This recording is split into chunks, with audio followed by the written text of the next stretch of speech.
get you an early Mother's Day gift. Oh, really? Yes. I'm so excited. You know I always get you good gifts. You do? What is it? Close your eyes. Okay. Just close your eyes and put your hand out. You're welcome. The hell is this? Be a little bit more excited. I want to re-gift it back. Okay, first, before we start, and if this is your first time joining us, welcome to the Girl I Guess podcast. Welcome. I'm Karen Civil. And I'm Ming Lee. And I just gave Ming her Mother's Day gift. Well, one of them. no, she just gave me another gift for Story. Now, let me see. She went behind my back. I didn't go behind your back.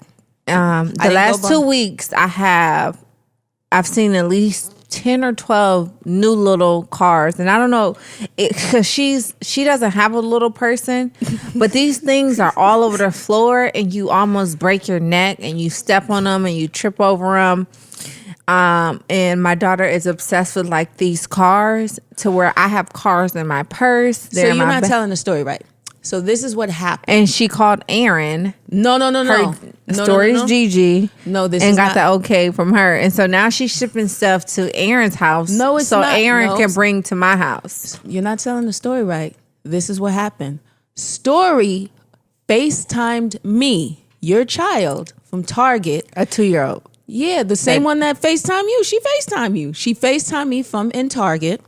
So she was like buying little things, and she was like, look, car. She kept showing me all these little like matchbox cars. And I was like, oh, that's cute. And she kept saying pink. So I said to her, Gigi, Aaron, I said, do they have pink? She said, no, I'm gonna get a few other colors. I said, okay, well, I'm gonna get pink. I literally bought her 6, right? I found 6 different ones, like a Minnie Mouse. But you just gave me 3. Yeah, so the thing is, I was so excited to get them. I sent 3 to me by accident because it says Karen Story, and I sent that here, and then the other ones I sent to your house. But I know you don't like to pick up packages at like the bottom of your garage or the bottom of your gate. So Aaron picked them up and like gave them to her, and she calls me every time she gets it, and she'd be like, thank you, auntie, thank you. And she'd be like, look, my pink car. So she loves them. I'm getting her a nice collection. You have a car collection, so your daughter's a car enthusiast. What's the problem? You're welcome. Happy Mother's Day. Yay, I'm so excited. I'm thinking, oh my God. So they have like little garages and a little thing like you could, a carrying case. I didn't want to do too much and get all that. Stop. No, but to me, this is compared to what I was sending before. Like I gave you 3 gifts that fit in your purse. Nothing gifts I was given before couldn't fit in your purse. It's a difference. Have you ever walked to the bathroom and stepped on one of these? Until you walk to the restroom and step on a little hard rolling car and almost break your neck? I haven't been there yet. That's why I was going to get her the garage. But we'll talk about it. So what's been like the latest? Because I've been like binging on like TV recently, like the last couple of weeks. You know, now that... What you watching? Let me see. I'm still watching Godfather of Harlem. Amazing. And I'm glad they added Method Man. Let me see. I'm watching Who Killed Sarah. And I'm on episode 5. Woo. And I'm just going to tell y'all, if y'all have not seen Who Killed Sarah. You got to hurry up because season 2, I believe, is here now. You got to hurry up. So my question, don't tell me. I'm not. Anything, but do we find out who killed Sarah or no? In season 1, no. You're going to have to get over to season 2. But it's a lot to the point you're going to be like... So you mean to tell me I'm watching a fucking show and But you're learning all this other stuff. Well, I'm halfway through it and I'm finding out that Sarah is a pretty interesting person. But it's not even her. It's you start to realize the people around her were in so much mess too. Because as you're trying to figure out what's going on with Sarah, you're figuring out the dad, the mom, the brother, the sister-in-law, like the little sister. And you're like, all I want to know is who killed Sarah. It's really like a telenovela. It's really like a Spanish soap opera. It's so good. Yeah, it is good. That's I'm gonna wait for you to start season 2. Okay. But is season 2 out? Yeah, I believe so. You gotta hurry up. Oh shit. Yeah, you gotta hurry up. I believe it's out. Okay. So I watched this movie. My gosh. It's called Secret Society. It's on Amazon. So I think it's like Amazon Prime or Demand or something. So people were telling me it's a book. And I didn't know what this I know movie. the lady who Misha who wrote it, but I haven't read the book or watched the movie. But everybody says it's a really good movie. It was like, I was like, okay, that's the dialogue. Like I wasn't ready for it because I watched Pose, right? With, there were transgender women in there. But this is more, first of all, the clothes in this is fucking amazing. The only thing that they said that the only backlash I heard was that it was actually no trans people. So that's what I'm getting to. That's what gets interesting about it is it's about two trans women who, like, one kind of knew she wanted to be trans early on, and another one, like, they were friends early on, and then eventually one is kind of already living in her truth knows. The other one was kind of figuring it out. Vivica Fox plays, at the time, his mom, and he makes the transition. And he goes home and he tells Vivica, and she's like, you know what? Nope, I'm not for it. You know how, like, the community, like, you know how it is growing up in upbringings. She's like, I'm not for it. So eventually he makes his transition to her. And it's about their dating life, certain things. And they're like dating athletes, like boxers and all this other different stuff, and how they maneuver with dating. And I don't want to give away the whole movie, but it was just interesting to see that perspective. Trey Chaney is in it. He plays one of the guys, which is, one doesn't know it all. Another one kind of knows, and he's like, don't ever speak to me again. Trey Chaney, he knows, and he's like, listen, but she never tells him, but he kind of knows, and he's okay with it. So you see the diverse behavior and the, like, how they all are about the situation, which is interesting. But then you're right, there are no trans people in it. That was the only backlash that I saw. But I saw an interview she gave, and she was just like, people asked her, like, why didn't you have trans people in this movie? And she was like, well, I didn't want you to, like, go into it knowing what it was about. And I was like, that's not necessarily true. No, because I know some trans women I know, some bad bitches. They some bad bitches. You wouldn't know but until maybe they didn't audition. So that's what I was thinking. Because I know some that fucking that's like, yes. You wouldn't know. It was no way for you to know unless they told you.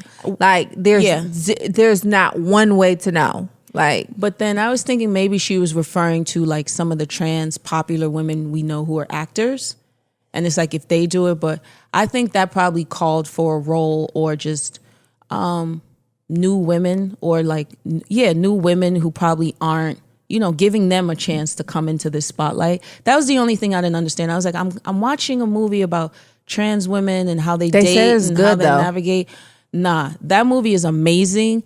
The fits in that movie, the clothes alone. I don't even want to be materialistic, but those women look so good. They do. It looks so good. Where I was kind of sad how it ended, but I was like, oh my gosh. Shout out to all the trans women. Yeah. Shout out to all the ladies. They be killing it. They be killing it. To a point, I'm like, put me on to some tips. They know how to dress so fucking good. Oh my God. Because I was trying to figure out, one of the ladies I'm familiar with, and I was like, wait, are they trans or are they not trans? Because I wasn't sure. I was like, because their pieces is hitting, everything looks together. But I liked it because it's a dialogue and a conversation we need to have, and you get to see how other people date. And like, what helped me with, like, Pose is it broke a lot of stigmas and stereotypes on what you thought, like, during the 80s, 90s with the AIDS epidemic, ballroom, and everything else. I didn't see, like, Pose from season 1 till whenever it ended. I just watched recently, like, one episode, and it's when one of the guys found out that he had HIV, and he got it from, like, his boyfriend. His boyfriend cheated, and it was, like, in an apartment, and he was, like, with another dancer, and I was like, fuck.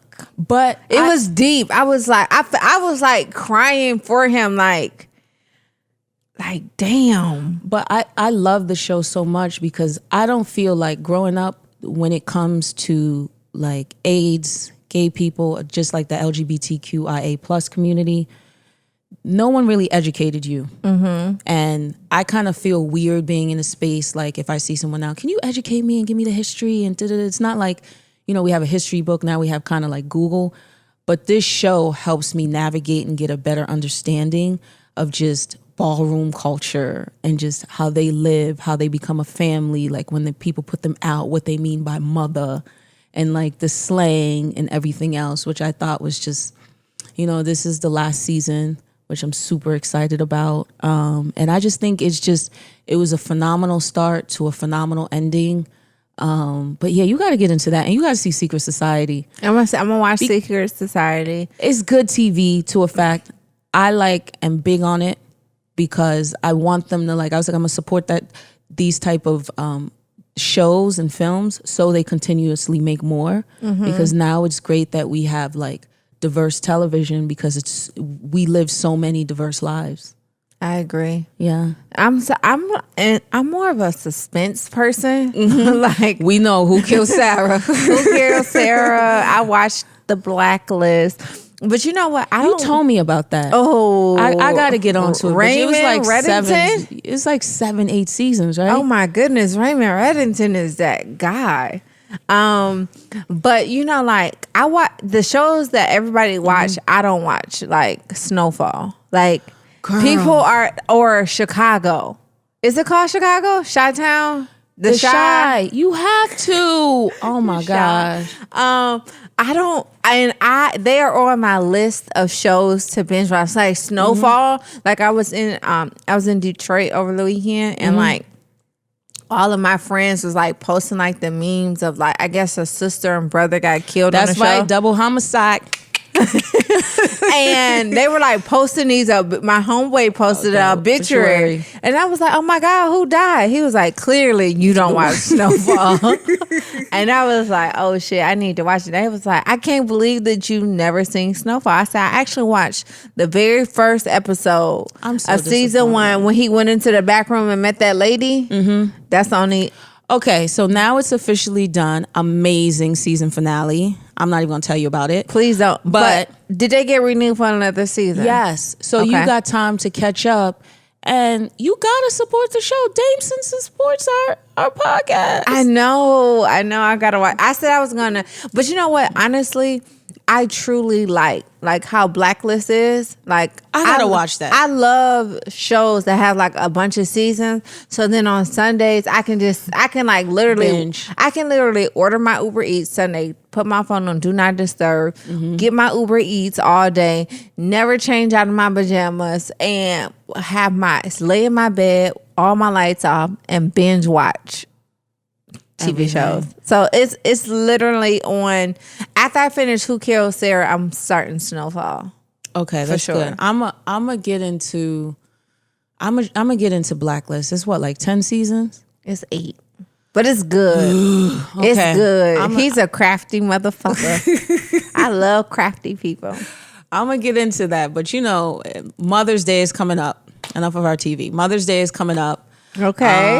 It's this Sunday. It's the day. And, I know we did a whole bunch of TV, but we want to dedicate this episode to the moms. Hey, to the superheroes. I really, honestly, truly think moms are superheroes. Absolutely. And there's a meme that's going around on Instagram that I seen a couple of days ago that said, anybody who was mean to their baby mom while she was pregnant got some special karma coming to them. And I totally agree. And I don't think people shine enough, especially in the Black community, how dangerous it is having kids, and you literally are risking your life to give birth, and how you will just never understand. Talked about when Hood Healer was here, we talked about just the health and everything else, and just just what goes into it when you even have from your primary care doctor to your OBGYN to the hospital to everything, where it's just you feel as though you don't get this, especially as women of color, you don't get the same treatment. They literally my personal experience, right? So I was admitted into the hospital at 23 weeks, right? At 23 weeks, my cervix was opening up. And just imagine you go to a regular doctor's visit. Like, you just go in for a sonogram and they're like, oh no, Miss Lacey, you know what I mean? We have to admit you now. Like, your cervix is open. You could literally give birth at any second. So they wheeled me to the hospital. I get to the hospital now. Once I get to the hospital, since I'm only at 23 weeks, you have all these neonatal surgeons coming in, all these white coats, like speaking in terms that you don't understand. They're shoving all this paperwork in your face, asking you if you want to give permission for them to resuscitate. Not only are they asking you, do you want to give permission to resuscitate your child? They're also telling you that basically you should not sign the paper because the child is only 23 weeks. You know what I mean? It will not live 9 times out of 10, it will not live a healthy life. It'll be all these brain bleeds, all this type of stuff. So like, you're dealing with all of that, right? Then they're sending in all these priests, and then everybody's coming in the room with these long, sad faces, right? But this is where me in the hospital, I almost, like, I recorded it to where the hospital sent all the security, was like, could you please delete that video? Absolutely not. Absolutely not, because I'm going to sue the motherfucking pants off of Northside Hospital if something happened to me. So, long story short is that at 23 weeks, you can get a steroid shot. And the steroid shot is a shot that helps coat and protects and develop the brain faster than is needed because the baby's only 23 weeks. So if I went into labor, the steroid shots would kind of like help protect the brain. Yeah. But I couldn't get the steroid shot until you hit 24 weeks. So I had 2 days to wait to hit 24 weeks. So do you know the day that I hit 24 weeks, nobody gave me my fucking steroid shot? So when I'm telling you, I had been asking for the shot all day, like all day, like, get the specialist. I need the shot. They said at 24 weeks I can get the shot. Today I'm 24 weeks. It's 12:01 a.m. Where Give is it to me. My shot? The whole day go. The doctor decides to mosey in my room at 2:30 in the morning. I told that doctor, you got me every type of fucked up. And if I give birth to my child and she doesn't have all the proper care that she's supposed to have and something happens, I'm gonna whoop your ass flat out. They're like, no, calm down, Miss Lacey. Oh, you want me to calm down? And I was just saying, like, you know, and I just told them, like, if I was any other race, would I become a priority? Like, you know what I mean? Like, what the fuck happened? Like, how the fuck did you forget about something this important? This is life or death for my child. Yeah. It's a situation that's super unfortunate because my brother went through with his first daughter a situation where Crystal she was probably 4 to 5 months pregnant. You know, when you know what you're having, the sex of the baby. And the doctors pretty much told her, like, they felt as though something was wrong with my niece Carly. And they're like, given with the climate and everything else, we just kind of want to tell you. I don't know. They just figured she was going to be handicapped. And, it was one of those conversations that's hard because they're a very new couple. They were just engaged. He's very young. He's just he's going into the military. So she now has to make the decision, like, okay, am I going to be able to take care of this child? Right? And they scared the pain. That's oh my the thing God. is, like, they scare you up so bad with like medical costs and basically saying like, it's like, it's not that, and it's just the percentage of this, of that, and it's always, your child may die, and and it's, she went and had a conversation with my mom, and my mom is a firm believer in, like, if God wants something to happen, it's not for man to say, it's God has the final say. So she was like, listen, whatever may happen with Carly, I'm going to be there to help provide and take care of her. Even if I need to retire, whatever I do, this is my first grandchild. There's no abortion. There's no whatever they're trying to say. And do you know there ain't nothing wrong with Carly? Girl, when I tell you he is an amazing God. Nothing. There is nothing wrong with my niece, who is now 16 years old. That is amazing. There's nothing. She came out fully fine.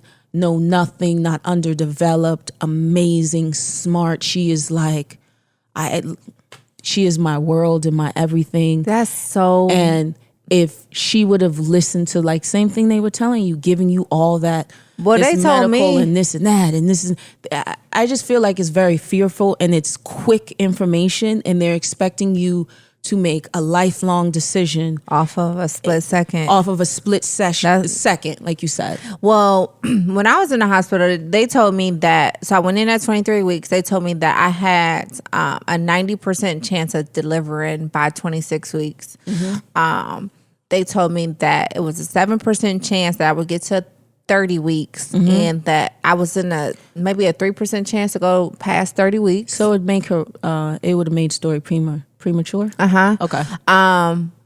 So I was the longest person in the unit that stayed in the unit that had like a healthy baby.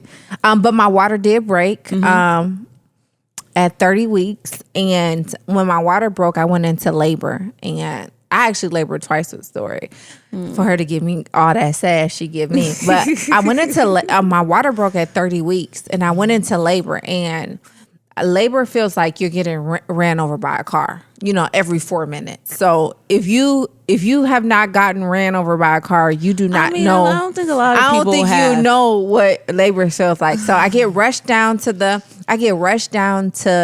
labor and delivery. Mm-hmm. And so I'm laboring, and so my doctor walked in, Lisa Price, who I love to death, who took such good care of me. Lisa Price, they was prepping me to have a baby. I had a cerclage because of my cervix opening up, so I had to get it cut out. Mm-hmm. So they prepped me to cut out. Everything is out. She walked in, is like, "Who said we was having a fucking baby?" She's like, "Everybody out the room." So I'm like, so she kicked everybody out the room. So she leaned up against the wall. She a Jamaican lady. She little too. So she leaned up against the wall. She said, "Now, Miss Lacey, if anybody else, we would be having a baby." But she was like, "You beat every single odd. So I'm finna ask you this right now. Is we having a baby tonight, or is you gonna hold it in?" I said, "I'm gonna hold it in." She said, "Okay, I'm finna give you some magnesium." Mm-hmm. She said, "It's finna make you feel like you finna have the shake." She was like, "It's the equivalent to coming down off of a meth high.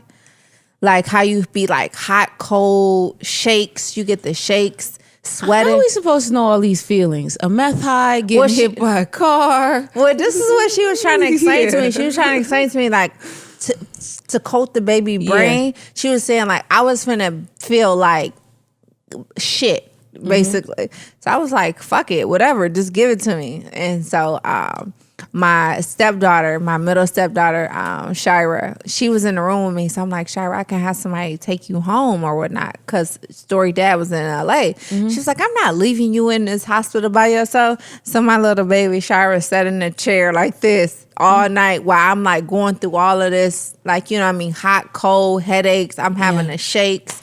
But I held her in with a broken water sac for 4 more weeks. I actually had to get induced. Mm-mm. And so, like, I'd be telling people, like, moms are real superheroes. And I didn't understand, like, I was like a real mouthy kind of child. Mm-hmm. And now that, like, I realized all I went through was Story, like, I would ask Story, like, "Are you fucking kidding me right now?"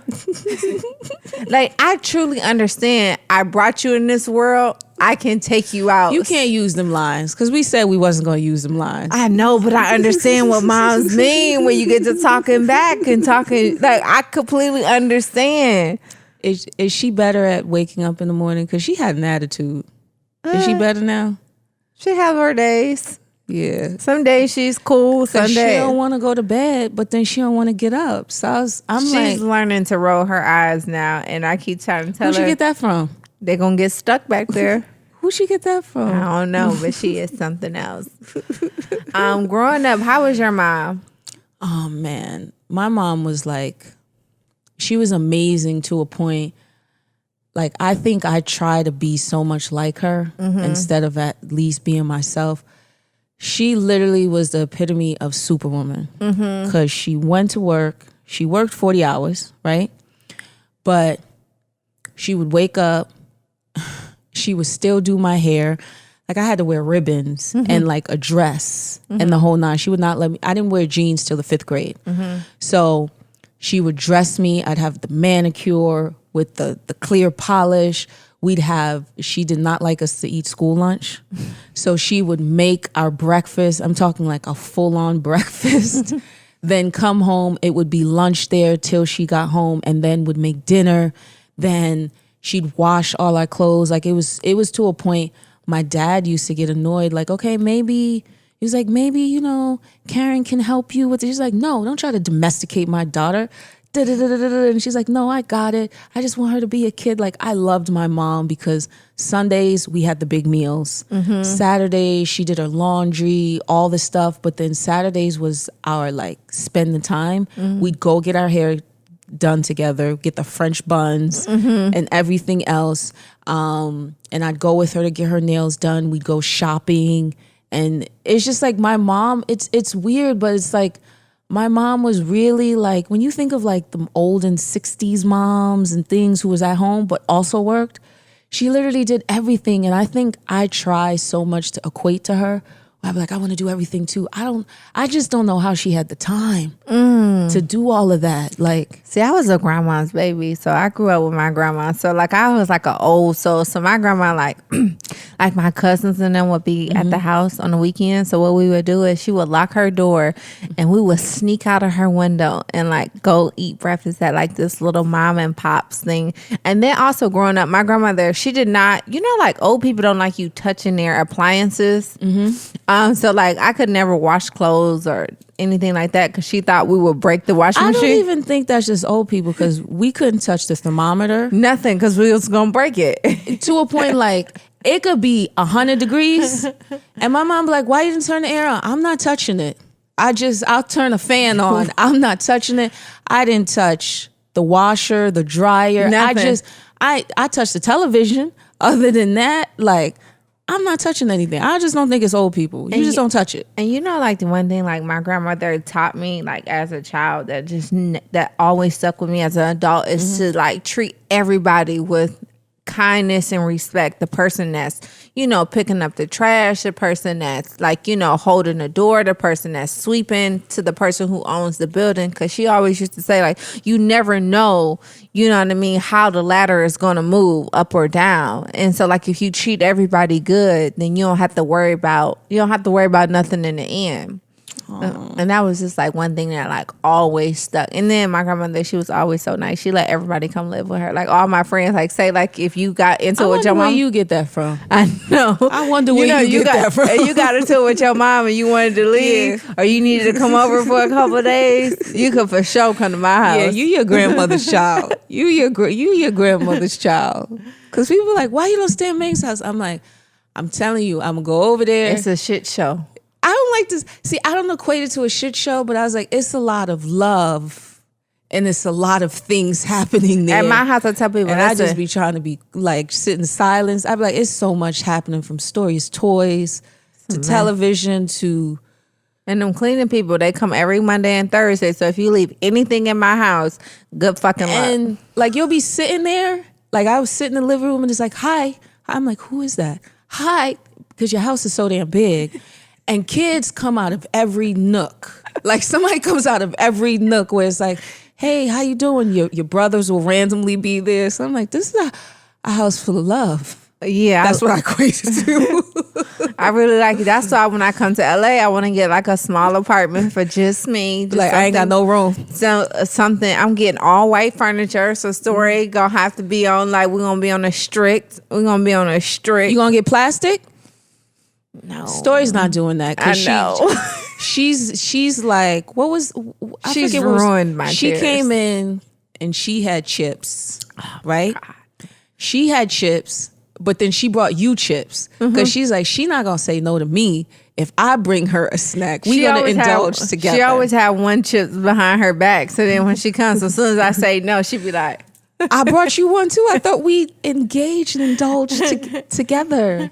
So, are you excited for like Mother's Day? Because she's better with the talking and understanding what's going on. So, what we doing? Yeah, I'm really excited. She literally says "mom" a million times a day now. Until I told her I was changing my name to Princess Mommy Boo Bear, and if she can't learn to call me Princess Mommy Boo Bear, then she can't. She can't call me. But today, when she called my phone, when she FaceTimed me, so she does FaceTime. You're agreeing to that. Well, Aaron FaceTimed me. She FaceTime. Go ahead. And I guess Aaron told her my name was Ming. And so she was like, "Mommy, your name is Ming." I said, "Don't call me that." Oh my gosh. You uploaded this video where she kept saying Ming one day and you were so annoyed. And so was she. And she kept stumping her foot. I was like, I shouldn't laugh at this, but I saved it. You was like, "Stop calling me Ming." She's like, "Ming, Ming." It's like, "Stop calling me that." She is something else. But you didn't tell me, what's the plan? Are you going to do like a picnic? Are you going to do a brunch? Matching outfits? Well, we're definitely going to have some matching outfits. You know, I love an accoutrement. You do. I'm probably going to do, I always do like a dinner at my house. I always do like a late dinner because I like to like honor like someone like, like The other moms. And stuff like that. So normally like, it'd be like an adult turn up because I know like they be with their family and their kids. So normally like everybody come over to my house later. We have like dinner and drinks. And then like my house so big, they can bring their kids. Story has like, I turned my 2-car garage with your help, which 95% of the things in It's here beautiful though. came from you. It's But I beautiful. turned one of my garages into like her playroom. So like I just put up that blow up thing, that ball pit you got her. And like, she thanks to Karen, she has a kitchen set. She has a camping set. She has a cabin set. She has 2 automobiles. I Because like of it. you. No, but I think it's like, so because obviously we were in a pandemic and she couldn't go outside and I didn't want her to drive you crazy. So all the moms bring their kids over and the moms be in the kitchen and the kids be Right there. playing. So you was raised in a 2-family household. Do you think that there's a difference between 2-parent households and single parent households? Because we kind of went through it with Allison, where it's just like, I love my dad and I'm always going to have respect for him. But he was so busy. He was a provider. And that's just what he saw himself as. And I wish he would have the dialogue with me to understand that I see him more than just somebody who is just pays for stuff. I think that's how he sees himself, and he think that's all that it is. And it's just like, it would be times where he'd like take us to the diner. That'd be my most exciting moment with him, is he'd take me and my brother to the diner on like Saturday or Sunday morning if we missed church.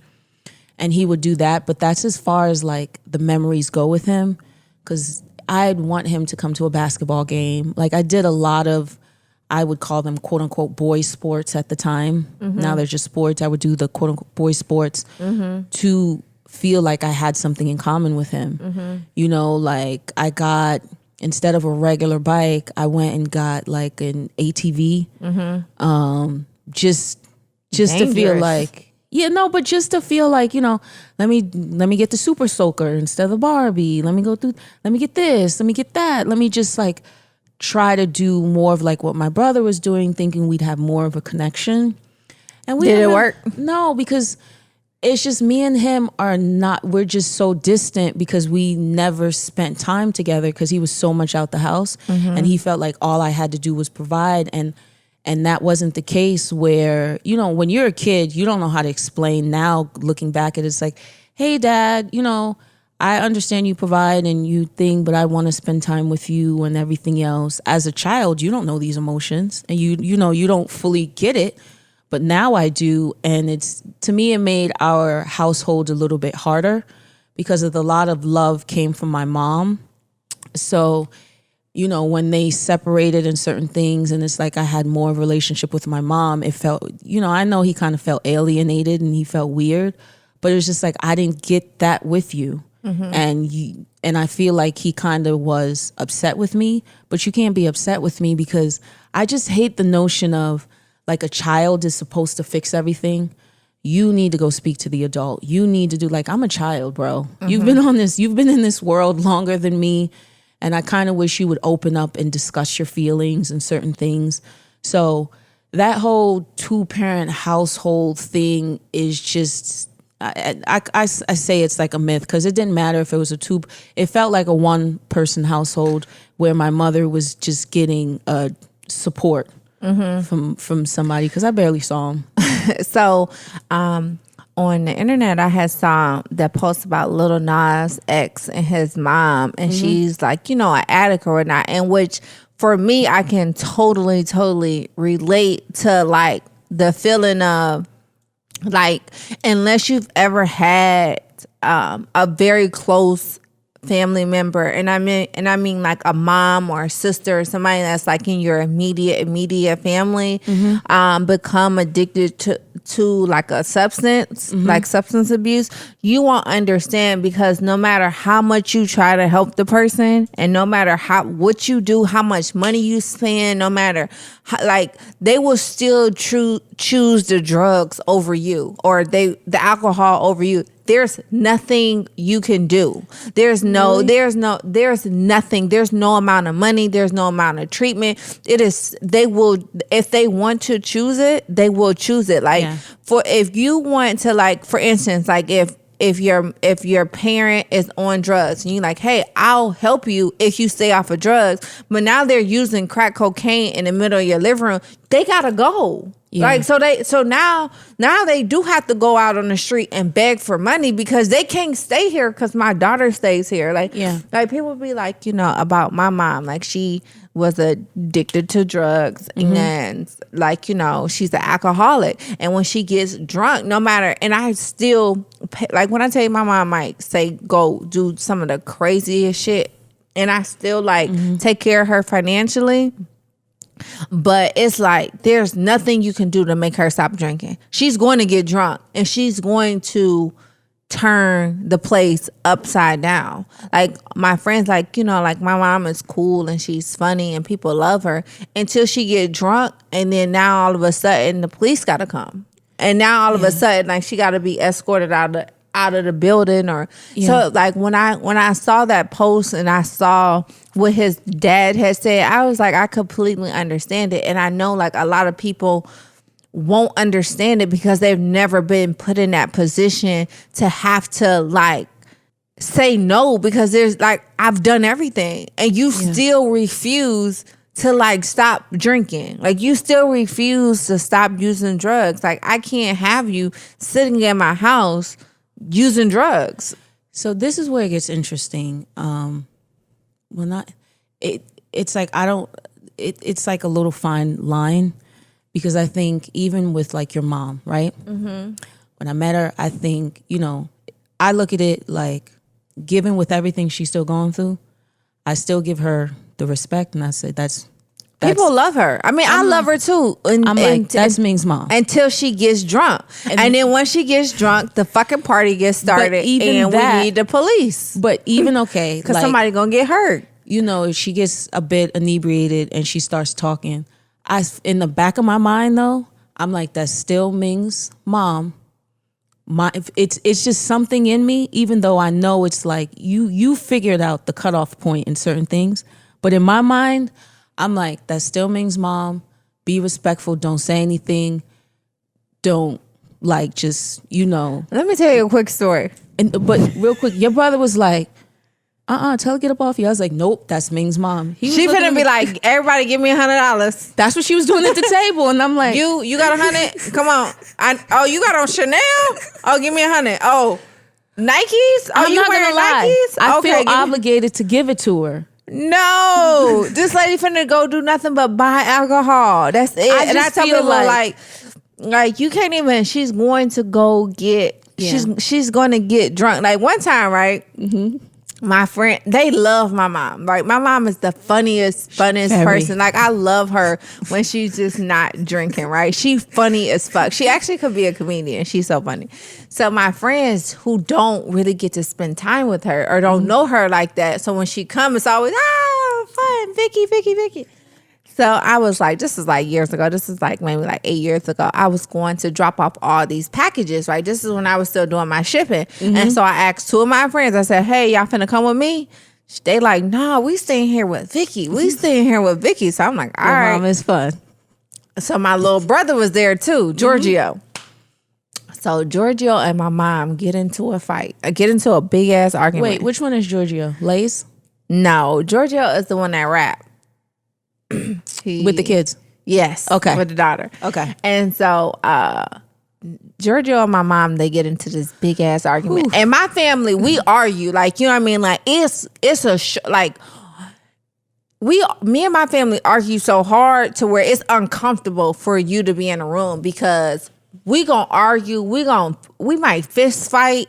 But y'all be good afterwards. And then we gonna all go to dinner like, hey girl, like, pass me that wine. But you know, like, if you never been around that, you gonna be like, these people are fucking, it goes down in my family, right? So my mom and brother, they getting into it, right? So my mom, she like pulls out a knife, right? So my friends. Where'd she get it from? The kitchen. They at my apartment. She got out the kitchen. Okay. So my friends is texting me like, yo, could you come get us? Because your mom said that we can't leave because she's not leaving any witnesses. I said, oh no, y'all wanted to stay there with Vicky? Y'all ain't like, they was singing this as as I walk out. Ain't no party like a Vicky party because a Vicky party don't stop. I said, oh no, I'm not coming. I said, oh no, I'm not coming back there. And so they was like, you know, I was like, well, do y'all want me to call the police? So they was like, no, we don't want the police to get it to escalate. I'm like, she ain't finna do nothing. Just sit calm and just don't aggravate her. And so when I get back, Vicky in the kitchen like frying them some onion rings. And she like, I said, Vicky, you pulled out a knife. She's like, I was finna kill them people. They too scary. You got you some, this is my mom's you got you some scary ass friends. I said, Mom, you had a butcher knife. She was like, I wasn't finna kill her and and go to jail for them. She said, man, they too scary for me. I'm like, and ever since then, they was like, I'm never staying in a room with Vicky by myself. I said, yeah, because it's anything goes. Like, if anybody can call me and tell me the craziest story, and if it got Vicky involved, I know it happened. I know there's full truth to it because she off the chain, but I love her.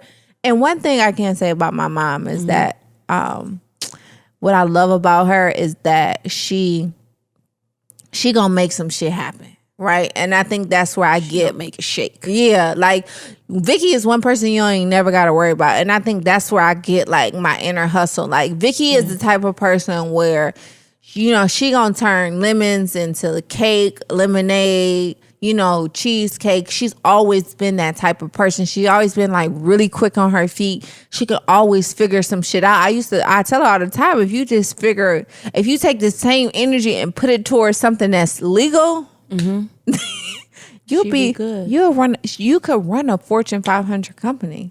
I just think about, you know, I know like Lil Nas X, and you mentioned like is she cool now? Who? Your mom? No, she drinks. What are you talking about? But okay, so she doesn't have she has a substance abuse. I think alcohol might be worse than drugs. But she doesn't. She's cool with the drugs. Yeah, but she on alcohol. Okay, like you remember Delonte West, the basketball player? Mm-hmm. You know, now he's at a place where it's like he was on the streets, people would take pictures, and he didn't want help.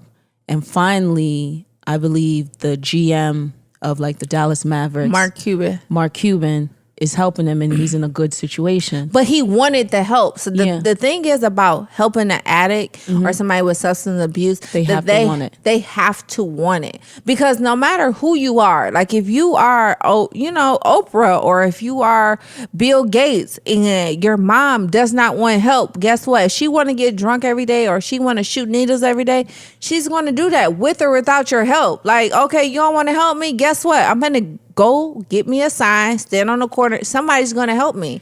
Is that like something where you then say, because she has grandkids, is that where now you have like an intervention? Does that work?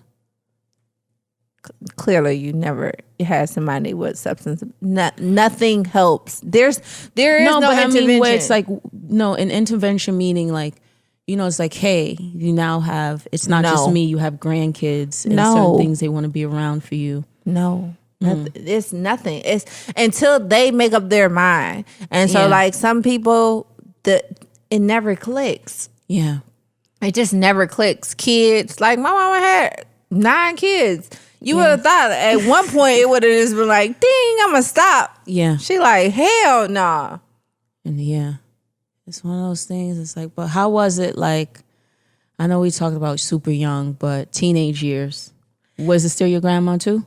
Yeah, I mean, I live with my grandma, but by the teenage years, I was like taking money to my parents. Like, you know what I mean? Letting them drop me off at school to drive my car. Like me and my mom growing up, we didn't really have like the best of relationships because like there's 2 type of addicts. There's like a functioning addict and then there's a binge addict, which, like my mom was a binge addict to where like she wanted to like get high until she literally passed out. Then you had like my dad.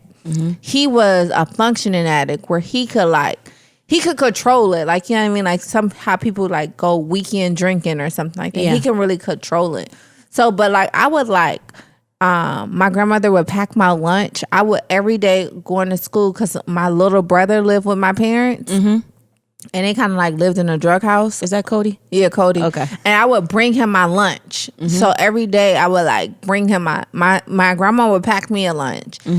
And I would bring him my lunch so he could have a lunch to take to school. And then I would let my dad drop me off at school. But I was bad as hell as a kid. Like I stole a car when I was like 17. And why? To go to FAMU homecoming from Michigan. Me and my friends drove from Michigan to Florida. What was that FAMU? It was homecoming. The boys. The parties. How old were you? Like 17. Okay. Me and my friends, it was 3 of us. We drove it took us 18 hours. And we went down to FAMU. You had the time of our fucking lives. Wow. And then on the way back, I got arrested. Who came and got you? Well, I got arrested in Georgia because I was driving with no license. And my brother bailed me out. And I told him I would give him his money back if he didn't tell on me. And he fucking told. So guess what? He didn't get his money back. I was a bad teenager. I was so bad to where like every night in my prayers, I pray that Story has grace on me. Like I pray for grace because I was bad. But necessarily your experiences aren't going to equate to her. I hope not. It was the environment in certain situations.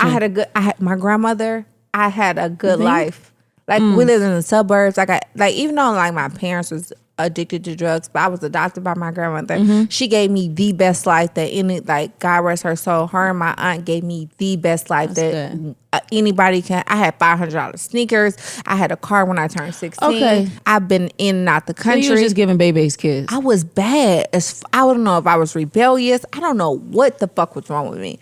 But I was bad and I had everything at my fingertips. I had been all over the country on spring breaks. I had a great childhood for me to be this goddamn bad. I take it back.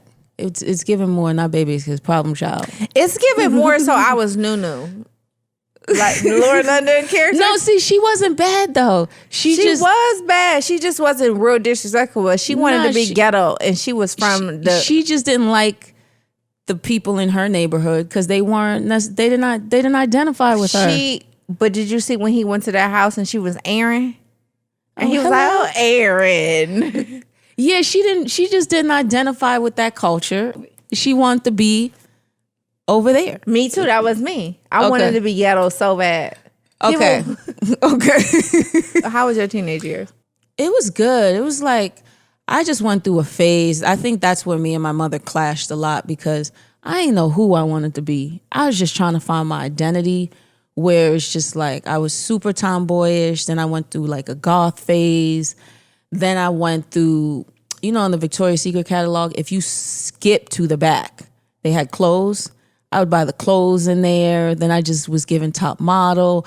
I didn't know what I wanted to be. And I know she was just like, ugh. I wanted to be ghetto fabulous. I know she just woke up and she's like, I don't know what this girl is giving, what it's going to be, but I'm sick of it. But me and her really bump heads one day.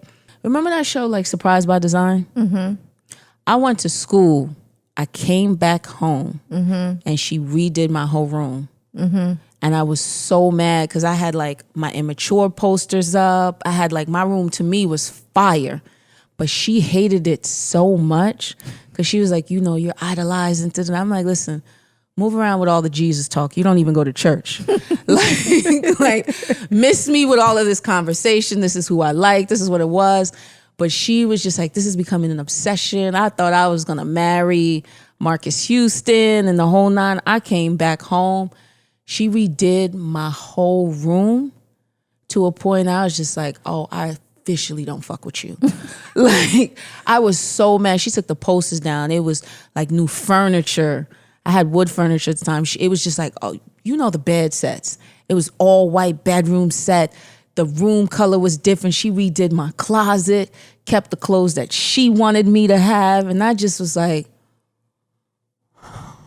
8 fucking hours. This is what you do. This is what you do. Like, I was just so pissed at her, where I feel like that was when it just got weird with us for a very long time. But yeah, I just went through like, you could call it just puberty. I literally called my aunt who raised me with my grandmother the other day, and I was like, I just really want to apologize. I ain't there yet. I'm like, like I really owe you a huge apology for just being a great role model and a mom figure to me, and I acted a goddamn fool for no reason because you gave me everything life could that you could, and I fucking was a bitch for no reason. I loved you and Gigi's relationship. That was my baby. That was the first time you and I met. She was there. No, the second time when I came to your store opening. We first met in Houston, and then at the store opening, she was there. Being my date, my little security guard. She was like everything and more, but shout out to the amazing moms who are listening to the podcast. Shout out to the superheroes. To all of the superheroes, and just let us know what you got planned. I know my baby daddy better back that truck up. I'm gonna shoot him a text. He better have me a good. All baby daddies should do right by their child's mom. And if not, it's going to be a real nasty text message. I want my flowers when I can. Speaking of flowers, I want my flowers when I can still smell them on Mother's Day. This is the one day you better. There is birthday and Christmas. You ain't got. I got a whole nother relationship. You ain't got to worry about You ain't got to worry about birthdays or Christmas. But on Mother's Day, hold me down. After what I went through, back the truck up and tell them, listen. It's a podcast. Ming already done said that you better back the truck up. If you ain't got the truck back up, oh my goodness. Wait, a new car or just nice stuff? Yeah, back the truck up just like, mean like nice delivery. No, back the truck up mean that you better go all out. Oh, okay. That's what it means. Like you better have me something. It better be something good. I will give it to him. He be like, all right. Because I think he was a little annoyed with me because he be like, all right, what you about to do? Because I'm going to figure it out. 91 days. This is what I did. 91 of them. I'm going to remind him of that. But shout out to all the moms listening. We need to make a post so we can find out what y'all think is a good Mother's Day gift. If you a bomb-ass mom. Ooh, it's going to be women in there. They going to want cars. They going to want the vacations. Truck backed up. Yeah. But me. You know what? Deserve it at the end of the day. What? Some people might just say, a day off. In this climate, to have a day off, no kids, silence to yourself. When was the last time you had truck that? Up. Girl, I guess. Don't give me no day off. Girl, I guess. So she tripping. I got you. Bye, y'all.